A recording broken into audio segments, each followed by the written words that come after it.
Okay, we are officially here and officially live. Hello, community. Please let me know if there's anything odd on the sound, balance, etc. You guys are the listeners, so happy Thursday. Today we have a special art stream with the team from Shiny Shoe and special guests here.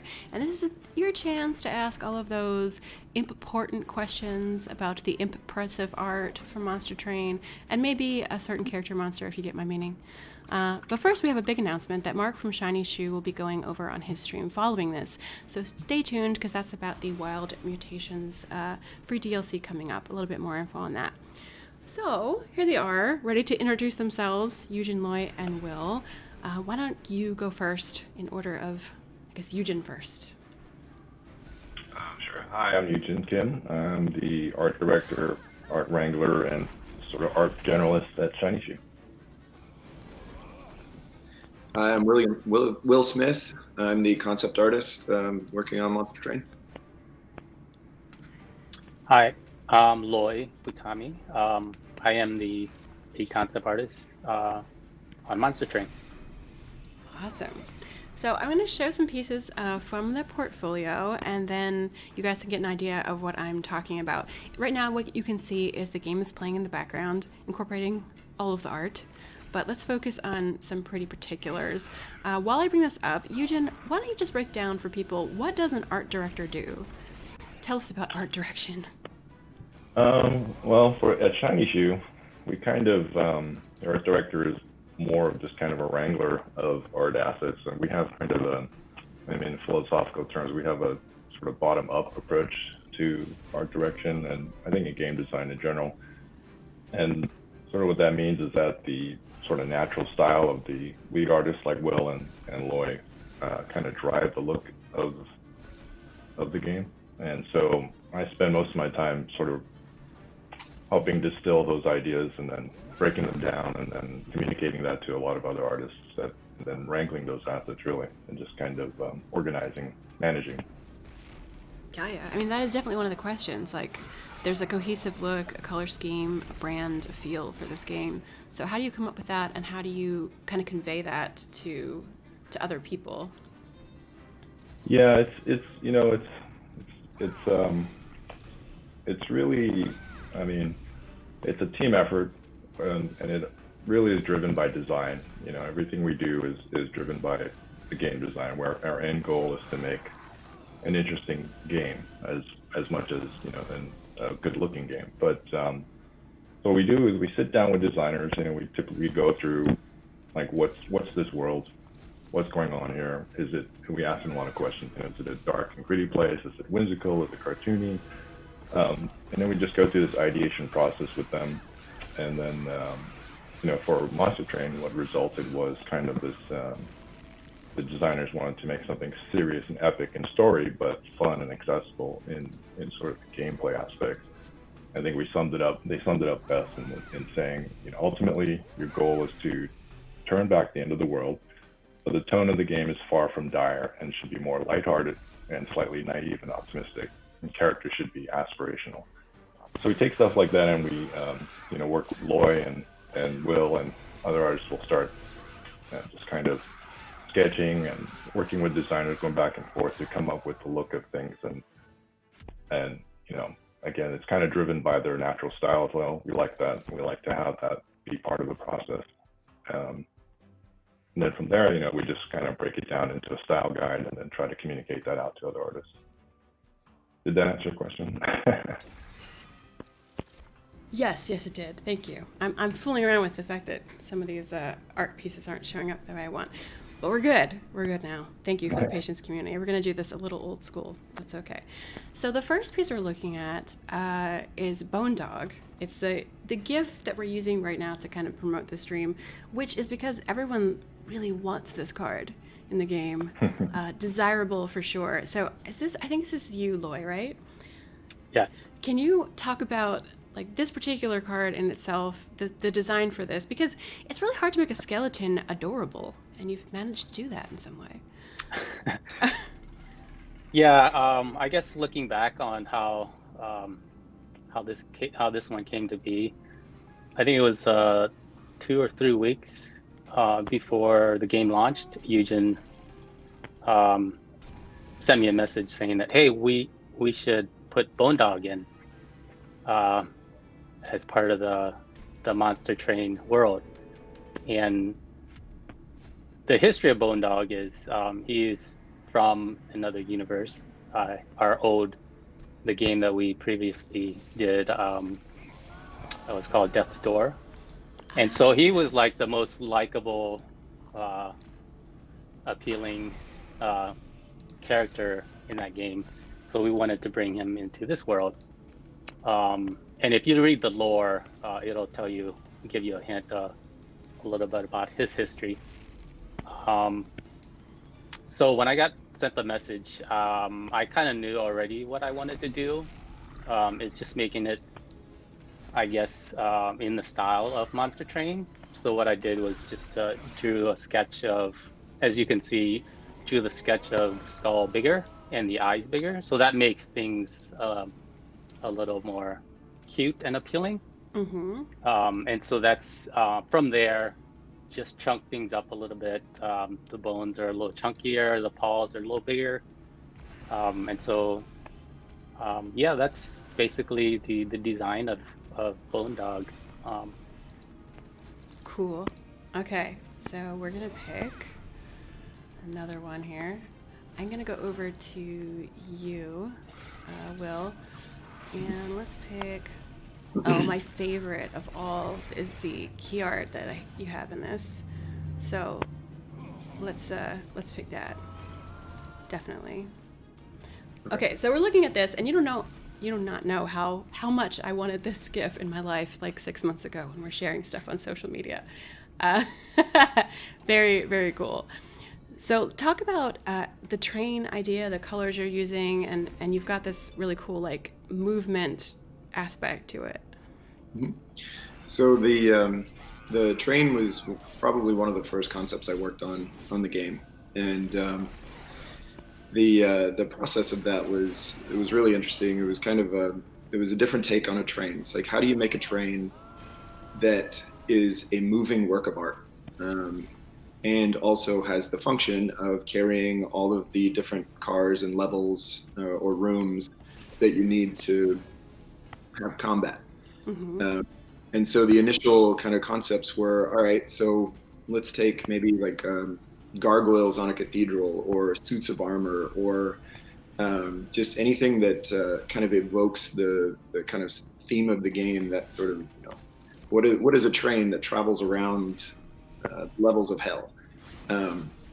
And so would it be this sort of calcified rock-like structure? Would it be hewn out of marble? Would it be patched together out of steel? And so the train went through a lot of iterations and kind of ended up on this very sort of gothic suit of armor with a lot of spikes, kind of embellishments that made it look not too ornate, because this is also, it's kind of a heavy metal train. It's not your Victorian sort of ornate, scripty kind of style. It's more, plates welded together, bolted together, something very intimidating. But to something Yujin said earlier, it's like when you're coming up with the style, it's like the style was, when we were developing this, it was not, we don't want it to be this sort of grim, dark, like true hell train where, you're afraid to be on it. It also had to have a kind of a brighter color and a kind of more, kind of dulling down the sharp edges. Don't make it look too evil. It can look kind of cool and scary in a very playful way, but not too grim. And so there was a balancing act between how do we make it look like it's a train full of monsters, but also a train that is cool if you want to be on and play on, that has an accessibility to the style that people can relate to. And so when we're designing this key art, basically the kind of how do you, the challenge of key art is how do you get the entire game into one image? That's always the challenge of a piece of key art. And so the main points of the game are, you're on a train, it's filled with monsters, It has a certain style, and it is constantly moving through different environments. And so the kind of the genesis of the key art was, all right, we need the train coming at the camera. We want it to be at an angle that makes it look like it's moving. There's a camera field of view that is it's exaggerated, and so it's kind of, the foreground is really in the foreground, the background is really in the background, so it kind of gives distance between everything and accentuates the sort of movement. Originally, the environment was outside, and so it was kind of showing this frozen world. Basically, the entire world is under ice and snow. And we would have a kind of an apocalyptic city in the background that's on fire. We're showing that the train has come from there and it's reigniting the world with its flames. And we iterated on that over time and decided that, all right, you know, this is taking place, you're traveling from the outskirts of hell down to the center. And so why don't we give it a more sort of internalized environment, kind of a cave-like environment, as if you were traveling through the different levels. And so we took it into this sort of fiery cave, but we still kept the snow and ice to show that there's a juxtaposition between the cold and the ice that has taken over and the warmth and the heat that you're trying to bring back. And so everything that you're passing through, you're reigniting. And then we added blur and motion in the snow and everything to give it that that kind of fast feel. And it makes like the curve of the flames as they're coming out of the train all serve to accentuate that this train is just speeding through and it's always in motion. Yeah, wow, now that you said that, I can't unsee it. It definitely has that whole like medieval knight face guard feel to it. And yeah, wow. So how do you make this image here? Are these layers you're using in Photoshop, or are you building this like a 3D model and then taking shots? How are you making this GIF? Yeah, so the beginning of the train, we sketch it out, and I'll do that in Photoshop. Basically, we'll do a bunch of thumbnails, and then we'll choose one that we want to go with and say, this is a cool idea. Let's kind of iterate on that, and then we'll take that and kind of whittle it down into something that everybody's comfortable with. Then we'll start adding detail, all still in Photoshop, painting over it, and kind of, showing these little notches here, this little embellishment here, here's how the wings look, or here's how the helmet kind of thing looks. Start adding color. The gold and the red was added later on to kind of brighten it up and give it a little more ornate feel, but still keeping that kind of heavy metal. And then once the concept is signed off and everybody's happy with how the train looks from the side and the front and the top and the back and everything, we'll bring it into 3D. And so we'll build the train. And then that makes it easier. It's always nice to at least have a basic blockout of the asset that you want to use, because then you can change the camera angle, you can move around it in a way that you can very quickly change perspectives and change angles, or have a lot of freedom when you're putting together an image. And then when we get a basic block out of the kind of angle that we want, of the frame and the composition, then we'll render out a quick kind of white box, very no texture, nothing version of it, and then start painting over. And in this case, it was basically just getting the composition right, taking it back into Photoshop, painting all the details and laying in all the layers of the flames and the sky and the snow and all the fire and everything. And then calling it done. Community question. Tushar0 asks, as part of the train design, did you know it was called the Bone Shaker or not? And how does knowing the name of the item you're arting, which is now a verb, change the process, if at all?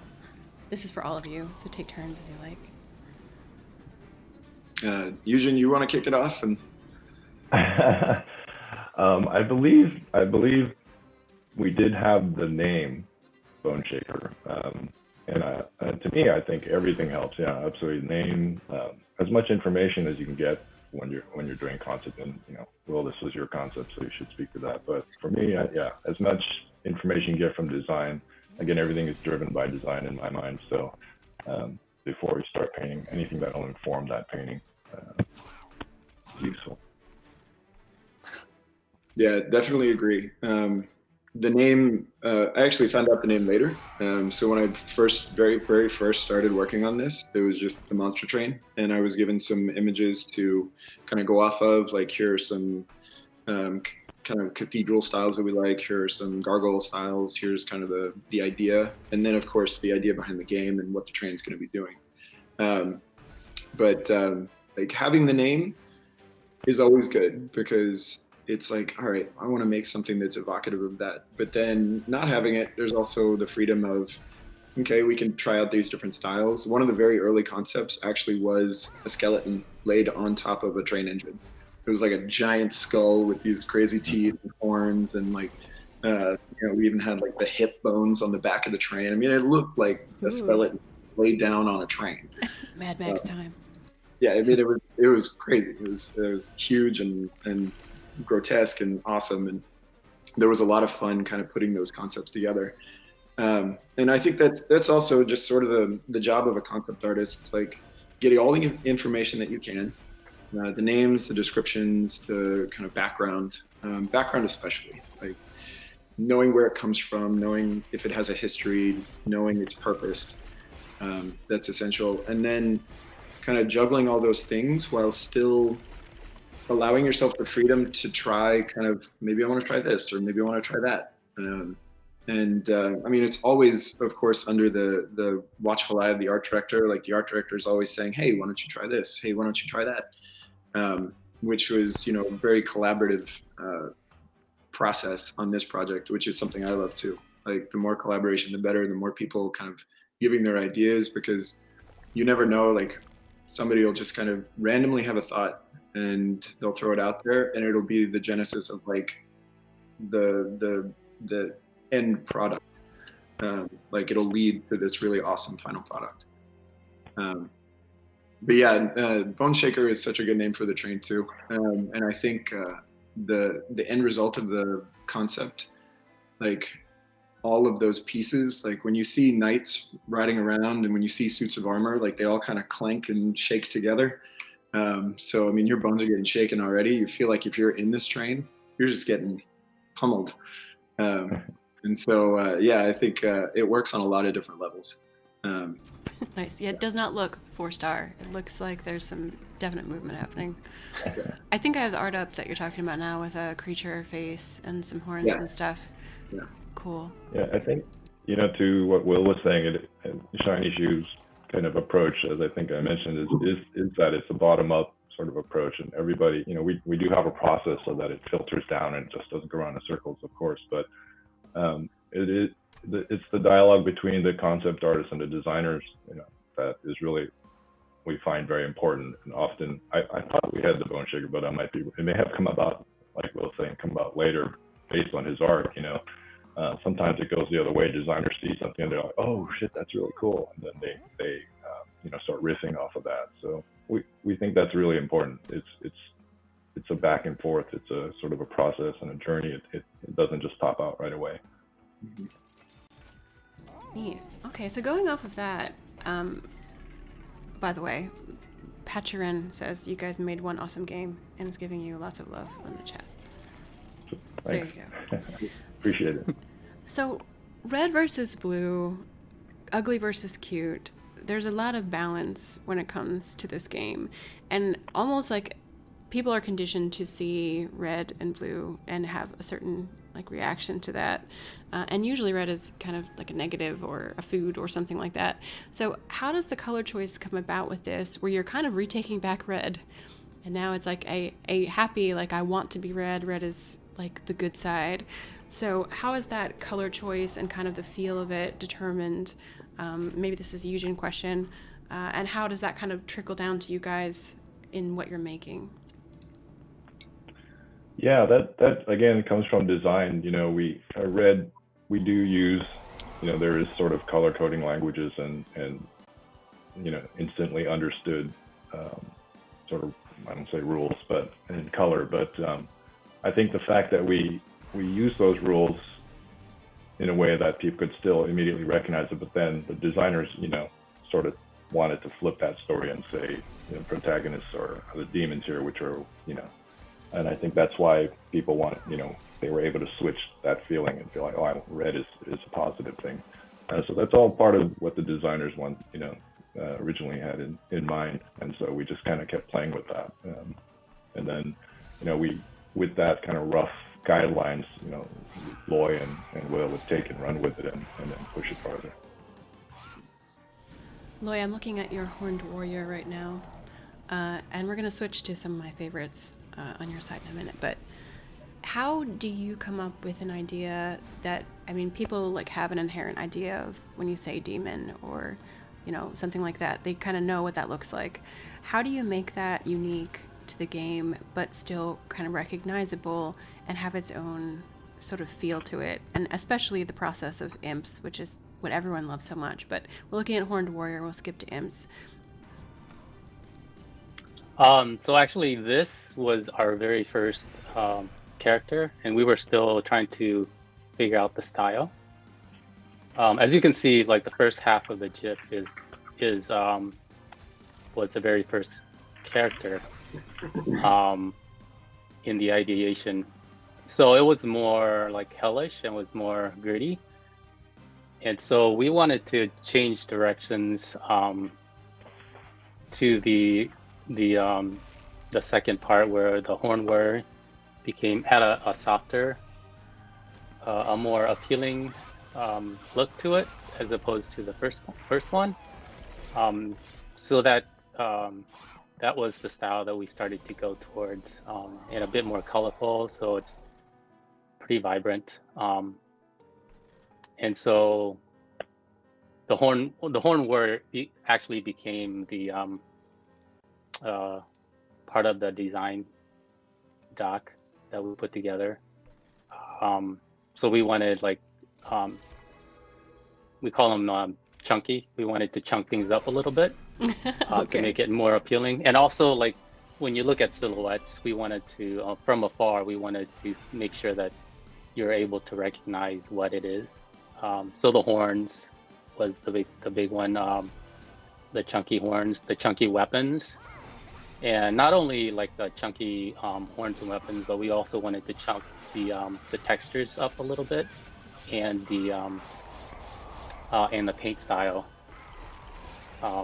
So I don't know if that answered your question at all, but it does. That was the process. It's good to know this is an early thing and to see kind of how it turned out. It's cool. Let me jump into the imp here for people. This is sort of matriculated itself into one of the most popular characters just because it is like very chunky, as you're saying. Like chunky, it's minimalistic, but it's really recognizable and, has a lot of expression just in a very simple face, but a lot of expression. Can you talk about our favorite, the imp? This was a really fun piece, and I was able to do the variants of them. So we have like cards that I guess like the imps in the box and things like that. We were incorporating the imps all over the place, I guess. But when we first started, I was doing the sketch, and as you see right there, the sketch, there was a variety of the ones that, my first impression was the shape that we picked. It wasn't the one that I first wanted to design, but after picking the imp design as more like a vertical rectangular, it showed that it was different than any, like imps that you could think of. So the shape was, first off, very different from anything that we had thought of. And then, again, to make things more appealing, the bigger eyes and the bigger mouth with a smirk on it. And then, it just trickled from there. Why are his It was- horns cut off? Because they to me read almost like aviator goggles or like a steampunk feel on Oh, the top yeah. of his head. Is there a reason, like a choice? I always thought that was Well, interesting. yeah, the demons, the cycle of a demon is, you first start off with the little imps, and they're starting to grow actually. It was the first stage of the Okay. horns growing. And So so they're that's what baby you see there. demons. Like I thought of them as like their own Mhm. thing, but that's what they are. Yeah. Okay. Yeah, they're baby demons. And the reason why they're like more blocky than, because I think if you look at the original drawing, it did come up to a little point. But because the design was more blocky, I ended up just making the starting horns a little blockier and more rounded towards the top, instead of coming to like a sharp end. So the blockiness of the demon with the rounded corners did have something to do with like how the horns looked. Okay. So let me jump back. Go ahead. It sounds like you have feedback. Say it. Oh, I was just going to add, some of the decisions that or parameters that drive Loy in the case of the imp and the demons are design driven in that. I mean, we knew we were prototyping. We put stuff into the game as early as possible. We block things in. We put placeholders in so we can see the art in context, because ultimately we're making a game. We're not making a pretty piece of concept. So that knowing that the characters were going to be fairly small, and then we had to show 3 levels, that sort of drove the decision that characters had to be bigger and blockier silhouettes that read clearly. Spindly, skinny things just are going to disappear on screen. And we have a lot of characters, so it's already going to get busy. So we had to. Those are some of the game design reasons that sort of have to inform Loy's art as well. Okay. We're looking at Hef and her winter wardrobe. It's a fashion show of various choices here. Yeah. All right, so let me look and see what community has to say here. Zuthulus, and here you go. This is sort of tying into that. Asks, whose idea was it to make units actually bigger when you give them a large stone? I love that little touch, and seeing big and small versions of units is a lot of fun.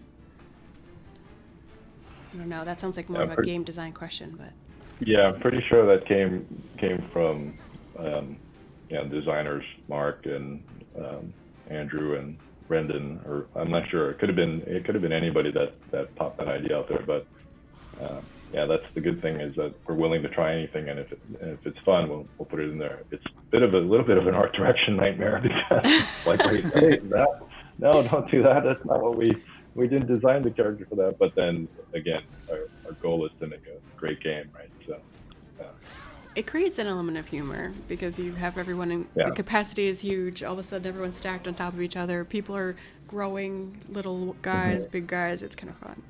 Oh, Fluffitron UK. That also goes back to what the original concept was, that it's a serious epic story, but it should be accessible, lighthearted in its gameplay. So that's why cute things exist and funny things happen. Sort of balances that out, makes it fun and accessible. Yes. Fluffitron UK says, do imps like lasagna? This does not sound like a art question, but maybe you know. I do not know. As for you, Loy, I know you have backstory for every single one of these characters. Really? I don't know. Yeah, I don't know if they had lasagna, but I'm sure if they, like myself, I love lasagna. So I'm sure if they tasted lasagna, they would devour it. Yeah. Okay. I mean, lasagnas are red. This is a good point. All right, so we're going to go to you, Will, and there's a photo here of a map process. And, this is important. You don't necessarily think about it, but each circle of hell has to have a unique feel. And, a lot of that is the road and the different aspects of it. So can you tell us about environment and how that comes into play, mostly regarding the map, and how you make those circles of hell like differentiated, but also like they sort of get a little scarier, as you get to like circle 8, circle 7. they have a look that's a little more like menacing to it, just probably the fire and things. But tell us more about the map. Okay. So the map was the next thing that I worked on. And that we started out with kind of rough ideas of what each level would be, and started blocking in things just to kind of test it out, which is what that first image is. And as you can see from the first image to the last image, there was a lot of change from the initial to the end point, which is kind of the process. Once you have a block out, you have something that you can just kind of look at and use as a kind of a base. And that way you can start making revisions on it. And so having this kind of gave us all right, we like this, maybe we don't like that, maybe this is all kind of looking the same, maybe whatever. At the same time, the designers and Brendan, like these guys had put together this awesome backstory of the world, and each level, like there's basically a doc where it tells the story of each level and what each level is about. Like there's kind of the outskirts of hell, there's purgatory, and that's pretty basic. It's like that's kind of the waiting area. That's where you enter. But as you get deeper in, each level has its own characteristic. Each level has its own kind of tension. Like the Bogworm Remains is this place where this ancient worm died and is now a rotting corpse that you have to drive the train around. And it also has its own kind of mystery. It's like, what was this worm? What was this kind of, why was it here? What killed it? And then each level also has its own kind of character for different factions too. Like the next level after that is the remnant kind of level where it's all wax. And there are these torches coming out of the wax that are constantly burning that people are trying to climb towards.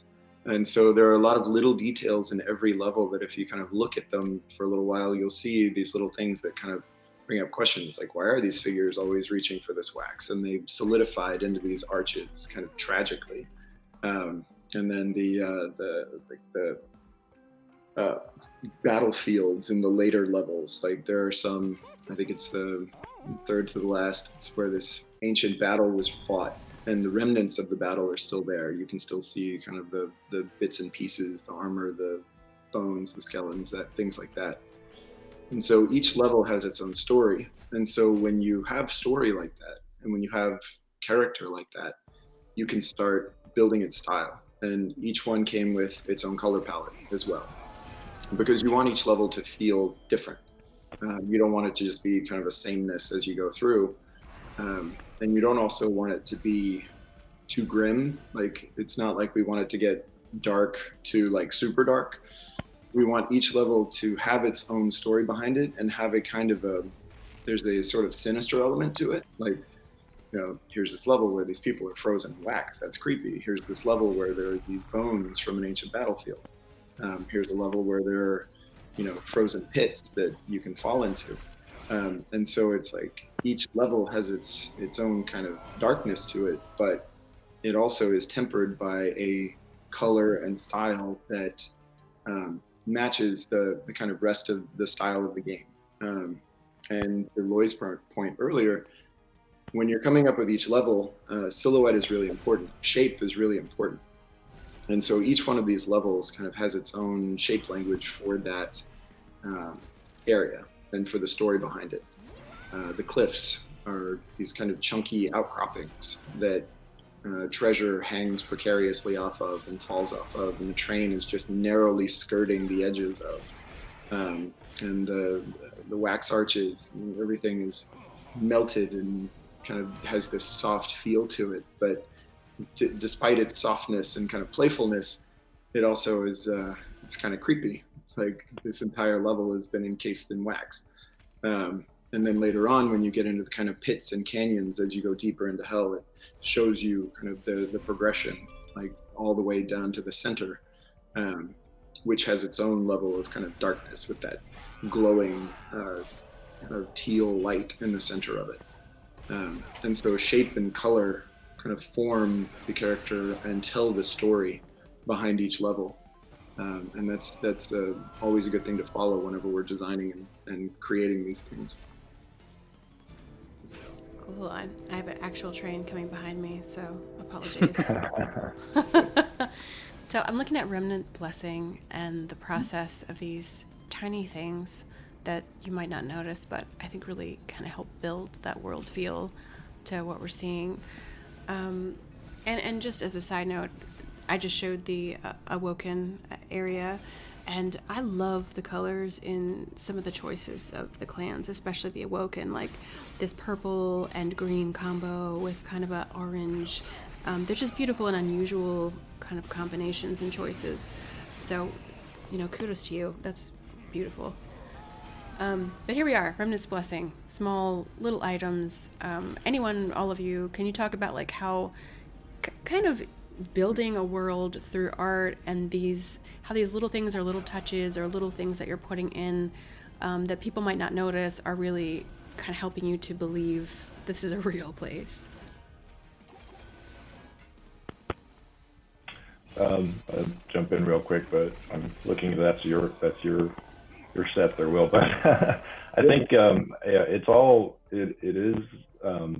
As I was referring to earlier, Loy probably has an entire backstory for each character that he's created, or he's creating it as he's going. And I think that's important, definitely. To the little details may not immediately be noticed, but they're sort of noticed on a subconscious level, and that makes the world richer. And I think that, again, it stems from a lot of the design and the back and forth between the artists and the designers. And we're constantly on Brendan's heels for lore, what's going on, and we're always discussing with him, and he's always open to creating the story with the artist. So yeah, those little details, I think they're all deliberate, I'm pretty sure, and it's either been thought out or discussed with the designers, or it's something the artist is probably having fun with, and in their mind they've got some little story. Oh, the imp is eating some lasagna, or something like that. Yeah, the all of these have a description. All of these have been really well thought out, which is something that is invaluable to an artist.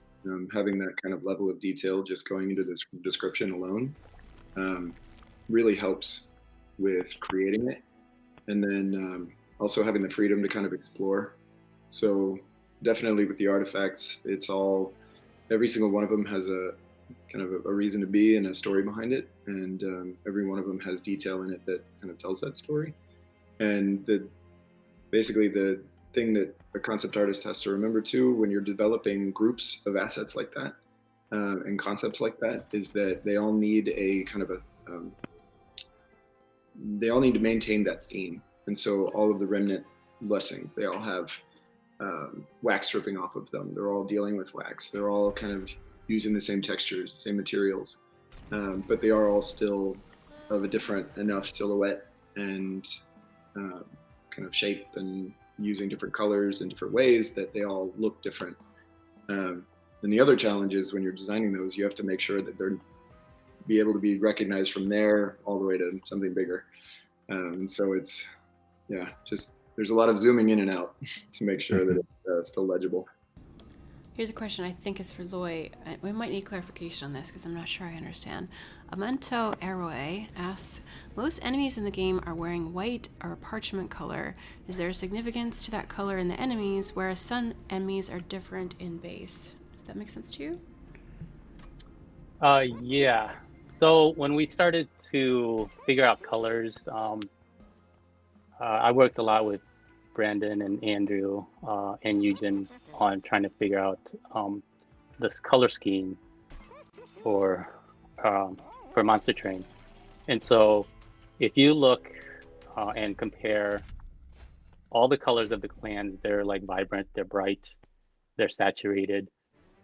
And it has a lot to do with how we want to perceive, like they're not like actual enemies. We wanted them to feel like, yes, it's hell and they're monsters, but they're like fighting. They're like everybody else, right? They're fighting for their home. So we didn't want to label them as good and evil, just just entities in the world.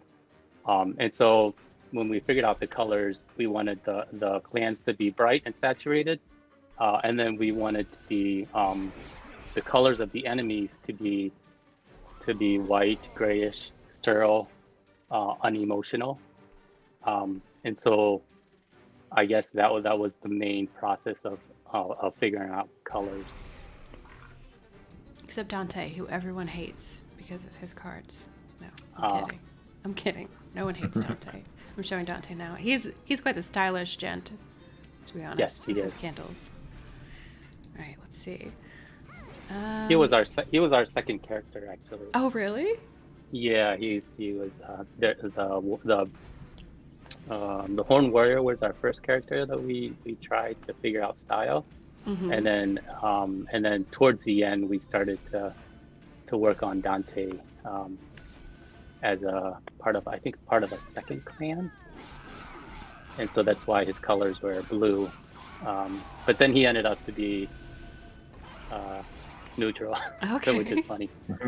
But yeah, he was one of my favorite ones to do.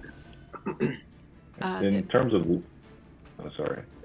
in terms of the lore, related to what Loy was saying there, the enemies were deliberately desaturated, and their faces are always covered too. That was kind of a lore design thing, is they're meant to be faceless and soulless, so that's why they're so kind of desaturated and monochromatic.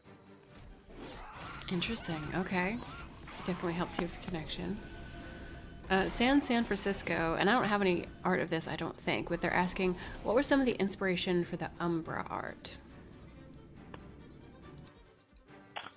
Yeah, that was, we pulled from a lot of places, but, the main design were these shadow creatures, and then the eating aspect of that clan. So we were looking, there's definitely, like, the morsels are obviously a tip of the hat to Spirited Away. But I can't recall exactly what specific other assets we looked at, but a lot of shadow creatures we looked at, and then based on the lore and the documentation from Brendan from the story. Cool. Looking at the pyre, it looks like the actual placement of the pyre moved a lot.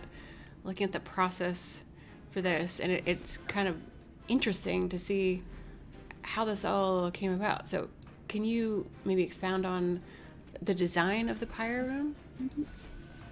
Sure.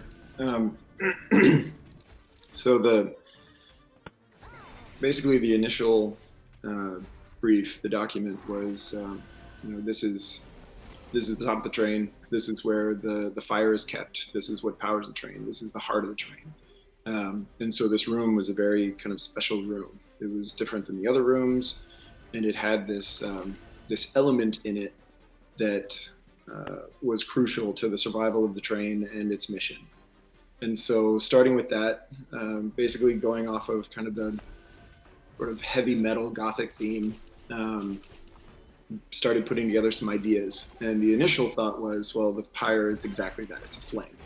And so let's just get a really hot flame that is encased in something that is, dramatically sinister and crazy. And so we picked a giant metal skull, and put it on the right side, just as a place to put it, because of the just kind of figuring out which way the characters are going to go, which way the flow of battle is going to go, and then there were descriptions of how movement would occur in this room. Like, enemies would come in through a door, and they would stand. The pyre would attack them, and take them out. So starting from there, we basically just started iterating. Like, all right, is it really a flame, or is it something that's actually, is it something a little more solid, like a crystal?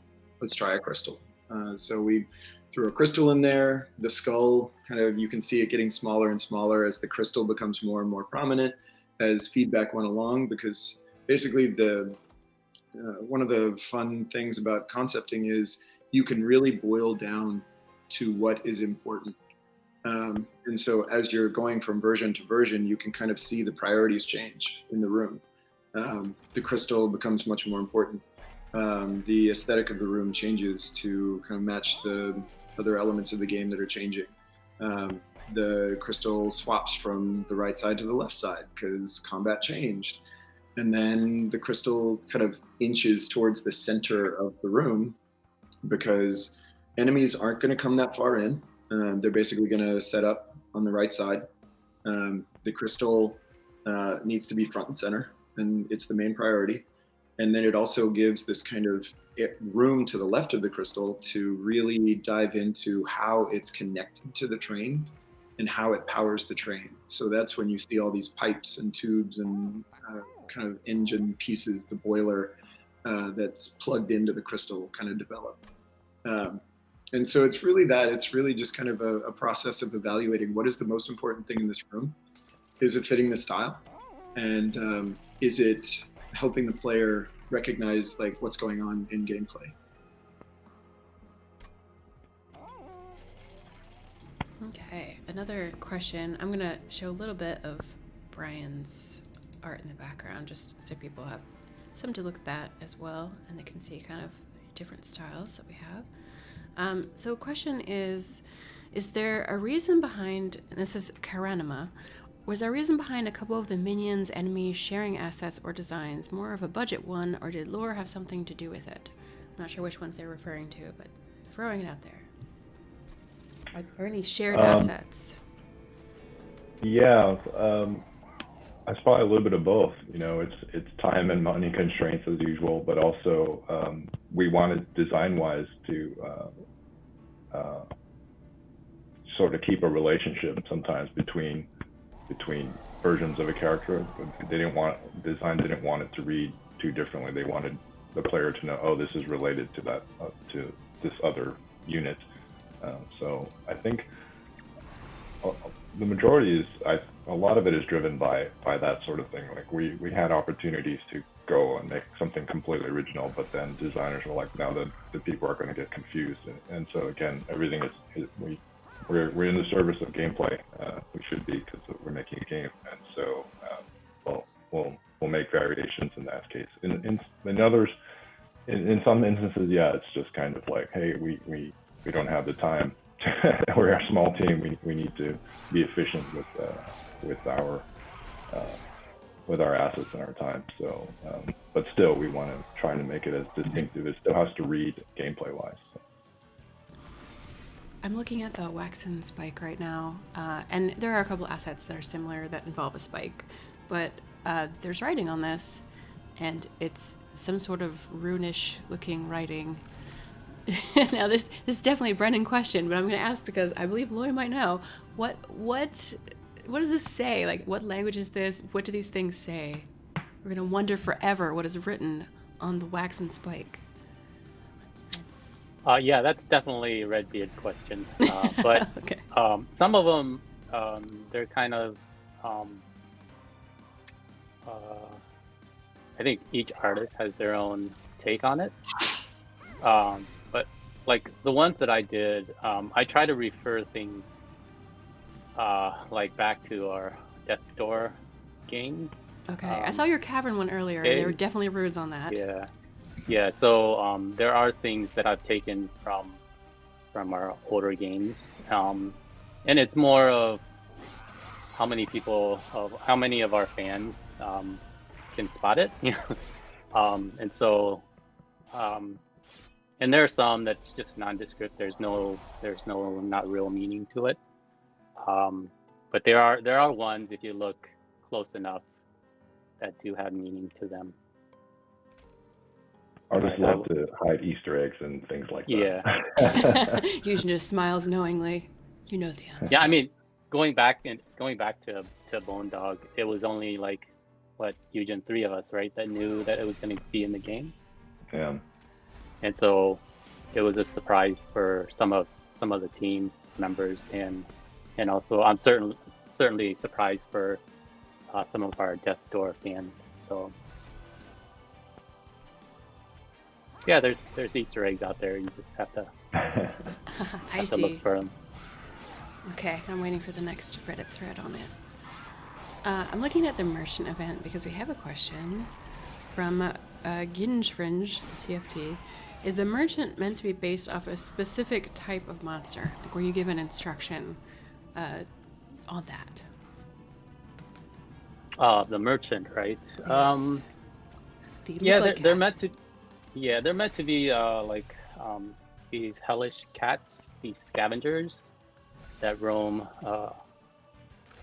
hell, and what they do. I think of them as what are those Star Wars creatures? Are you That talking about roam and Yoda's race or no, the scavengers. Jawas? Yeah, the Jawas.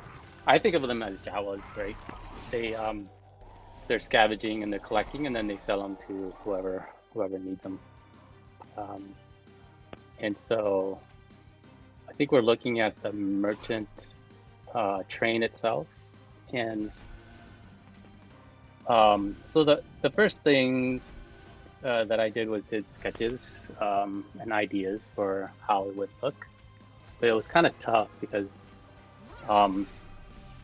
at first they were squarish, and then I was thinking, well, what if they looked like, the heads of big cats? They were, modeled after the cat itself, and so I put like these little eyes on top, and then the ears could be like the pipes, and things that came up from the car itself, and then Redbeard gave a description of like these trains, these merchant trains they have these legs, these mechanical legs that kind of lift the train off, and then they just kind of scurry off away from the train